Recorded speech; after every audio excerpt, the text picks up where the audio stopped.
and he was the type you couldn't make any noise. You couldn't talk, you couldn't step too loud on the boat, you couldn't hit the rod against the boat.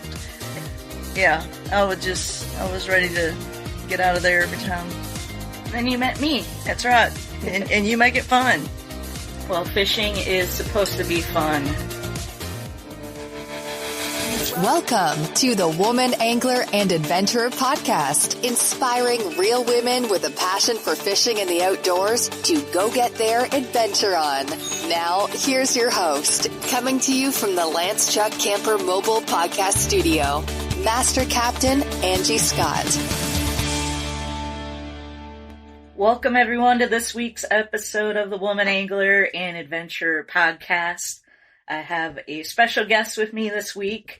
But before we get into that, I wanted to give you guys a heads up. I'm going to do a special series starting next week with pulling out some revisited episodes that center around hunting. I know a lot of people, depending on where you are in the country right now, what you like to hunt for, that's kind of where your minds are. So I thought it would be fun, since we don't do a lot of hunting episodes, to pull a few older ones out and reshare those, as I've got the LBA Classic coming up on Lake Logan Martin, and then immediately after that traveling to the Outdoor Media Summit. So I figured that would be a good time to share those episodes with you guys. And without further ado, I'm going to introduce you to my guest this week.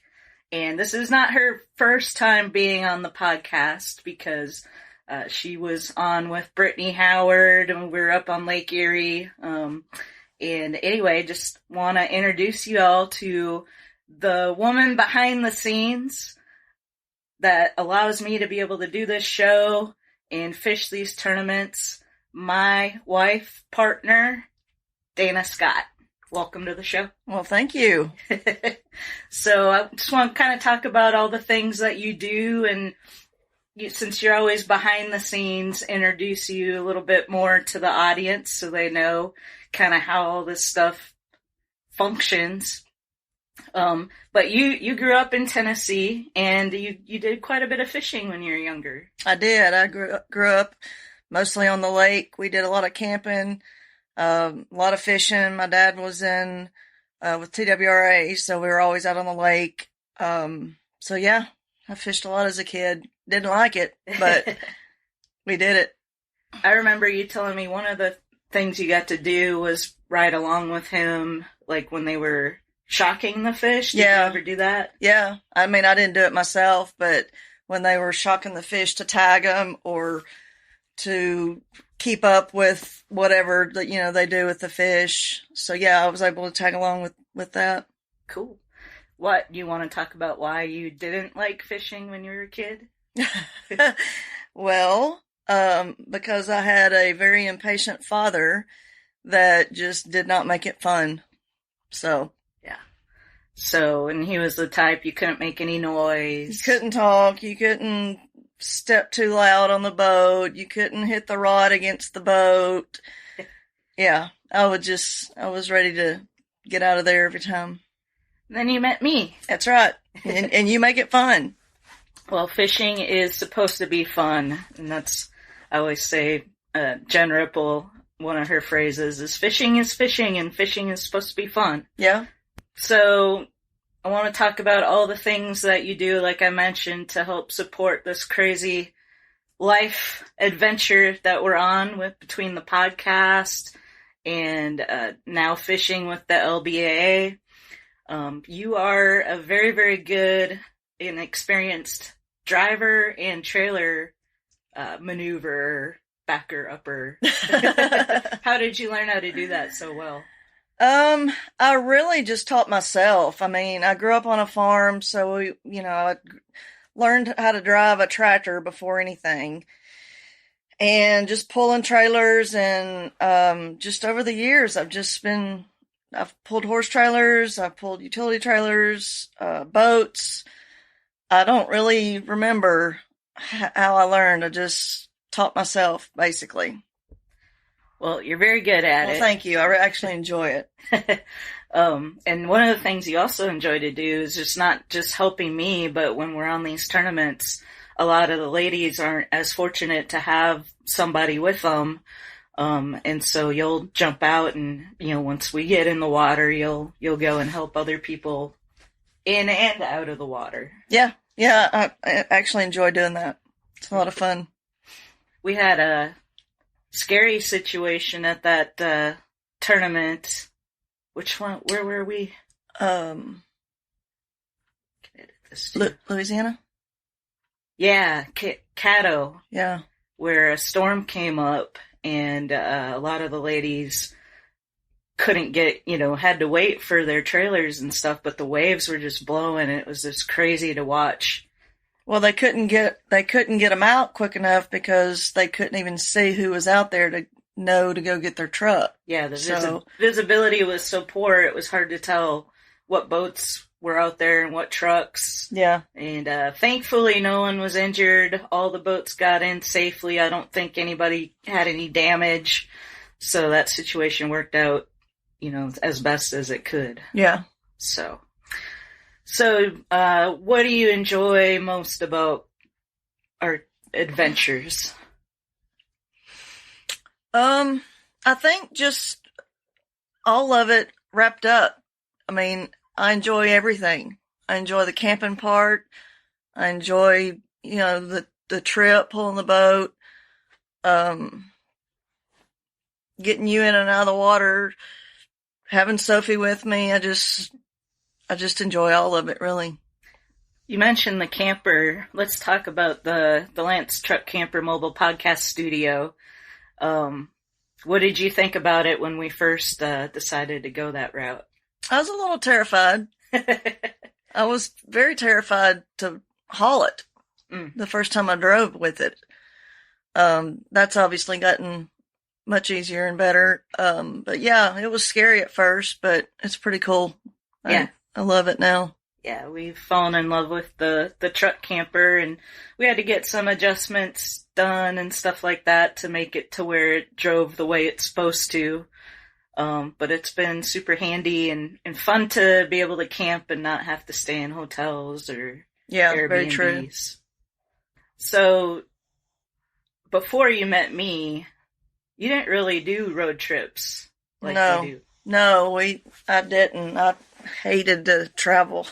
We went to a couple of different places growing up, mostly to grandparents' house.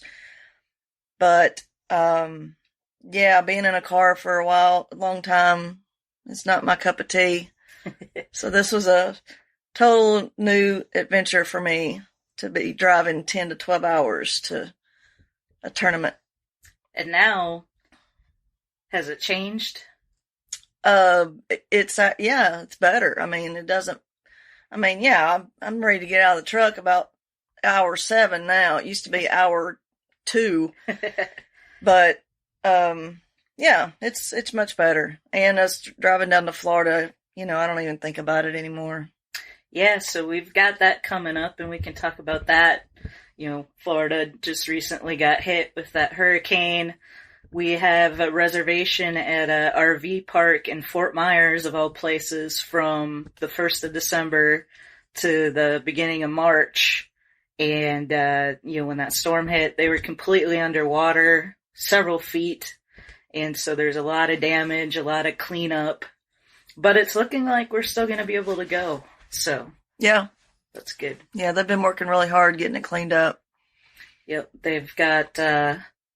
They've already got all the roadways cleared out from the tree branches and things like that. They've got a plan to get the sewer system up and running, sounds like fairly quickly. Electric's going to be probably another week or 2, I think. Yeah, that makes sense. But we're excited to get down there, and maybe even sooner if we can go down and help with some of the cleanup efforts. You excited about that opportunity? Actually, yes. I've been really wanting to do that. I feel like it's our home, our second home. So yeah, it's heartbreaking. Yeah, I want to get down there and do our part. hopefully we'll be able to do that. And I know Freedom Boat Club took a lot of damage in a lot of their locations down there. And so as part of what I do for a living, working with Freedom Boat Club, sounds like a lot of the employees are wanting to go down and help and get everything up and running again. So that'd be really cool. Yeah. So obviously we know we love Florida. Out of all the places besides Florida we've traveled, what are one or two of your favorites that you've really enjoyed? The one in Arkansas where we, Craig and Jennifer with Anchor Point campground. So that was a fun one. And Louisiana one, actually. Yeah. That one in... the first Louisiana one. Yeah, the Cane River, Natchitoches. Yes, Natchitoches. I enjoyed that one. So yeah, that was fun. It's always fun when you get to camp with other anglers, too. Like, those are always my favorite trips. So at Cane River, we had Alyssa and Pam had their campers. And then this last one on Bull Shoals, we camped with Pam Horn and Pam Holwarda. Yeah. and then, of course, the other... the Caddo Lake, we camped with Alyssa and Pam again. Right, yeah. And so that's always fun because you get to spend more time, and kind of hang out. And you also taken on another role of being a dog walker. Oh, yeah. Yeah, I take care of the anglers. Well, it's just the two poodles. I take care of them. Just taking them to potty and whatnot while y'all are out fishing. So, do you love the connections and things like that? Oh, absolutely. That we make with the LVA? I do. Yeah, it's pretty cool to see. Yeah. All right. What are you most looking forward to going into winter and next season? Looking forward to getting down to Florida for the winter and just kicking off the next season like we always do, and just even better. Yeah, sounds like we've got some different places we're going to get to explore in 2023. So they just released the schedule. I don't have it in front of me, but there's like one in Georgia this time, another one in Texas, which isn't our favorite because it's the furthest. But this will be a different location, so it won't be the same body of water. It'll be a little further south. And I think we've got one in North Carolina or South Carolina, one. And then we're going back to Bull Shoals again. So we'll get to see our friends over there. So that'll be fun. That'll be if awesome. We qualify to fish the Classic. Hopefully we will. So I'll do my best. We will. Well, thank you for being on the show and kind of giving listeners a little bit of background. And thank you for everything you do, because I could not do this without you. Well, you're very welcome, and I thank you too.